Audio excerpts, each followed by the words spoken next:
আসসালামু আলাইকুম। আশা করি সকলেই ভালো আছেন। সুপ্রিয় চাকরি প্রত্যাশী ভাই ও বোনেরা, হিসাব মহানিয়ন্ত্রকের কার্যালয়ে একটি নিয়োগ সার্কুলার প্রকাশ করা হয়েছে। যেটা কিন্তু আগস্ট মাসের সবথেকে বড় একটি নিয়োগ সার্কুলার, যা বর্তমানে আবেদন চলমান রয়েছে। তো এখানে দেখতে পারতেছেন ৩৭৮ টি পদ রয়েছে অডিটর পদে। এছাড়াও নিচের দিকে দেখবেন এখানে আবেদন করতে পারবেন। নিচেও কিন্তু পদের সংখ্যা রয়েছে। যেখানে আপনি দেখবেন কম্পিউটার অপারেটর পদ রয়েছে, জুনিয়র অডিটর পদ রয়েছে, ডাটা এন্ট্রি কন্ট্রোল অপারেটর রয়েছে এবং ড্রাইভার পদ রয়েছে। তো আপনারা কিন্তু এই নিয়োগ সার্কুলারে আবেদন করতে পারবেন। তো আপনার শিক্ষাগত যোগ্যতা অনুযায়ী আপনি কোন পোস্টে আবেদন করবেন সে বিষয়টাও কিন্তু আপনি এই ভিডিওটার মাধ্যমেই জেনে নিতে পারবেন।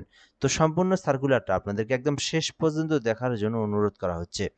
আরেকটা গুরুত্বপূর্ণ আপনাদেরকে বিষয় জানিয়ে রাখি, যারা ভিডিওটা আমাদের ফেসবুকের মাধ্যমে দেখতেছেন জব প্লাস বিডি, এই পেজের মধ্যে যারা নতুন অবশ্যই ফলো করে রাখবেন। আর আমাদের ইউটিউব থেকে দেখে থাকলে এমআর রায়হান হাসান এই চ্যানেলের মাধ্যমে দেখে থাকলে নতুন হয়ে থাকলে সাবস্ক্রাইব করে রাখবেন। তাহলে কিন্তু এই বাংলাদেশের যত সরকারি নিয়োগ সার্কুলার রয়েছে সেটি সবার আগে আপনি আমাদের মাধ্যমে কিন্তু জেনে নিতে পারবেন।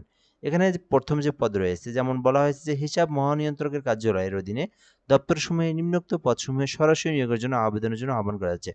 অর্থাৎ এটা কিন্তু সরকারি স্থায়ী একটি নিয়োগ সার্কুলার। এরপরে বলা হয়েছে বাংলাদেশের নাগরিকরা আবেদন করতে পারবেন। মানে বাংলাদেশের যেকোনো জেলার যেকোনো প্রার্থী যে কেউ আবেদন করতে পারবেন। অফিসিয়াল চাকরি ছেলে হোক মেয়ে হোক উভয় প্রার্থীরাই আবেদন করতে পারবেন। আর এই আবেদনটি অনলাইনের মাধ্যমে CGA-teletalk.com বিডি লিঙ্কটা দেখতে পারতেছেন। এই লিঙ্ক থেকে আবেদন করতে হবে। এখানে বলা হয়েছে অডিটর নিয়োগ দেওয়া হবে 11 গ্রেডে।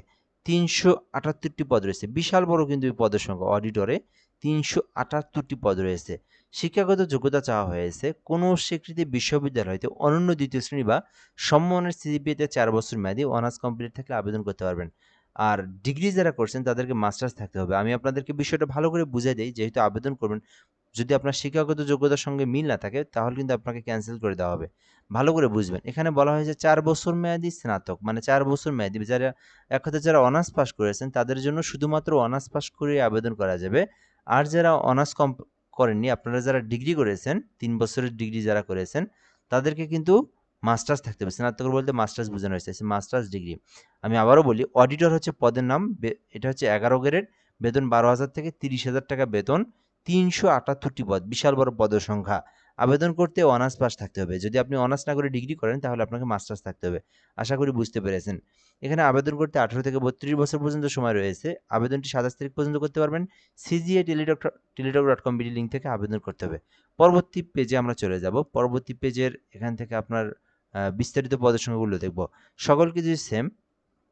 এখানে কিন্তু আবার কিছু পদের সংখ্যা রয়েছে। কম্পিউটার অপারেটর ২ টি পদ রয়েছে। কম্পিউটার অপারেটর ১৩ গ্রেডে এইটাতে আবেদন করতে চাইলে আপনি করতে পারবেন। যারা বিজ্ঞান শাখা থেকে অনার্স কমপ্লিট করেছেন অথবা ডিগ্রি কমপ্লিট করেছেন, যারা সায়েন্সের যেকোনো একটা সাবজেক্ট থেকে অনার্স অথবা ডিগ্রি কমপ্লিট করেছেন, কম্পিউটার সম্পর্কে বেসিক অভিজ্ঞতা রয়েছে, টাইপিং করতে পারেন, তাহলে আপনি কম্পিউটার অপারেটর পদে আবেদন করতে পারবেন। ১৩ গ্রেডে নিয়োগ দেওয়া হয়েছে। জুনিয়র অডিটর, এটা কিন্তু মোটামুটি অনেক বড় একটি পদের সংখ্যা নিয়োগ সার্কুলার। আপনারা এইটাতে আবেদন করতে পারেন। জুনিয়র অডিটর পদে ৯২টি পদ রয়েছে, দেখতে পারতেছেন ৯২টি পদ রয়েছে। মোটামুটি এটা কিন্তু বিশাল বড় একটি পদের সংখ্যা। ১৬ গ্রেডে নিয়োগ দেওয়া হয়েছে। এখানে শিক্ষাগত যোগ্যতা চাওয়া হয়েছে শুধুমাত্র উচ্চ মাধ্যমিক এইচএসসি পাস। যারা শুধুমাত্র এইচএসসি পাস করেছেন, কম্পিউটার চালাতে পারেন, বেসিক কম্পিউটার মানে আপনি জাস্ট টাইপিংটা করতে পারেন, তাহলে আপনি জুনিয়র অডিটর পদে আবেদন করতে পারবেন। এটাতে কিন্তু কোনো অভিজ্ঞতা বা কোনো কিছুরই প্রয়োজন নাই, জাস্ট আপনি এইচএসসি পাস করেছেন তাহলে আবেদন করতে পারবেন। ৯২টি পদ রয়েছে। এক কথায় যারা, এমনকি যারা অনার্স ডিগ্রি কমপ্লিট করেছেন, এইচএসসি পাস করেছেন, এটাতে আবেদন করতে পারেন। আর আপনি অনার্স পাস করলে অডিটরেও আবেদন করতে পারেন। ডাটা এন্ট্রি কন্ট্রোল অপারেটর 4টি পদ রয়েছে, শুধু এইচএসসি পাশে আবেদন করা যাবে। আর ড্রাইভার পদ রয়েছে, এটাতেও কিন্তু আপনি শুধুমাত্র অষ্টম শ্রেণী পাশে আবেদন করতে পারবেন। তো এই নিয়োগ সার্কুলারের মধ্যে আপনার যে শিক্ষাগত যোগ্যতা সে অনুযায়ী যে পদে ইচ্ছা সেটাতে আবেদন করতে পারেন। বেসিক্যালি যারা এইচএসসি পাস করেছেন, আপনারা, আমি বলবো আপনারা অবশ্যই জুনিয়র অডিটরে আবেদন করবেন। আর যারা অনার্স কমপ্লিট করেছেন তারা অডিটরে আবেদন করবেন। আর যারা শুধু ডিগ্রি পাস করেছেন তারা কিন্তু এই জুনিয়র অডিটরে আবেদন করতে পারবেন। সো এখন আমরা দেখব আবেদন করার প্রসেস। আপনারা যারা নিজেদের ল্যাপটপ কম্পিউটার নাই অথবা নিজেরা আবেদন করতে পারতেছেন না, তারা কিন্তু আমাদের থেকে আবেদন করে নিতে পারবেন। আমাদের একটা অনলাইন অ্যাপ্লিকেশন সার্ভিস রয়েছে, যার মাধ্যমে ঘরে বসে বাংলাদেশের যেকোনো সরকারি চাকরির আবেদন নির্ভুলভাবে করে নেওয়া যায়। প্রসেসটা হচ্ছে এই ভিডিওর কমেন্ট বক্সে আপনি আমাদের হোয়াটসঅ্যাপ নাম্বার পাবেন। যারা ইউটিউবে দেখতেছেন এই ভিডিওর কমেন্ট বক্সে গেলেই প্রথমেই দেখবেন আপনি আমাদের হোয়াটসঅ্যাপ নাম্বার, ওই নম্বরে যোগাযোগ করবেন। আর ফেসবুকে দেখলে কমেন্ট বক্সে আমাদের নাম্বার দেওয়া রয়েছে, ওই নম্বরে যোগাযোগ করলে আপনি আমাদের মাধ্যমে একদম নির্ভুল উপায়ে বাংলাদেশের যেকোনো সরকারি চাকরির আবেদন অথবা এই আবেদনটি করে নিতে পারবেন।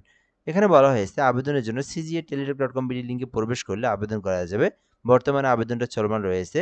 এই আবেদনটি আপনারা ২৭ তারিখ পর্যন্ত করতে পারবেন। অর্থাৎ এই আবেদনটি ৬ তারিখ থেকে শুরু হয়েছে। অর্থাৎ আজ থেকে শুরু হয়েছে। যে আবেদন যেটা আপনি ২৭ তারিখ অর্থাৎ এই আগস্ট মাসের ২৭ তারিখ পর্যন্ত করতে পারবেন। আচ্ছা, এরপর বিষয় যে আবেদন হয়ে গেলে সরকারি ফি জমা দিতে হবে। যে পদে আবেদন করবেন সেটার গ্রেড অনুযায়ী সরকারি ফি নির্ধারণ করা হয়। সেই গ্রেড অনুযায়ী দেখবেন, দেখে আপনারা সরকারি ফিটা জমা দিবেন। সরকারি ফি জমা দেওয়ার প্রসেসটা CGA space user ID 160 equal to পরবর্তী পিন নাম্বার দিয়ে এই যে 160 ইকুয়াল টু নাম্বার সেন্ড করলে আপনার পেমেন্ট সম্পূর্ণ হয়ে যাবে। সো আশা করি এই নিয়োগ সার্কুলার নিয়ে আপনারা সকল ধরনের তথ্যই জানতে পেরেছেন। যারা আবেদন করতে ইচ্ছুক আবেদনটা করে রাখতে পারেন, যেহেতু সরকারি একটি নিয়োগ সার্কুলার, বিশাল বড় একটি নিয়োগ সার্কুলার। ভিডিওটা এ পর্যন্তই। ভালো থাকবেন। আসসালামু আলাইকুম।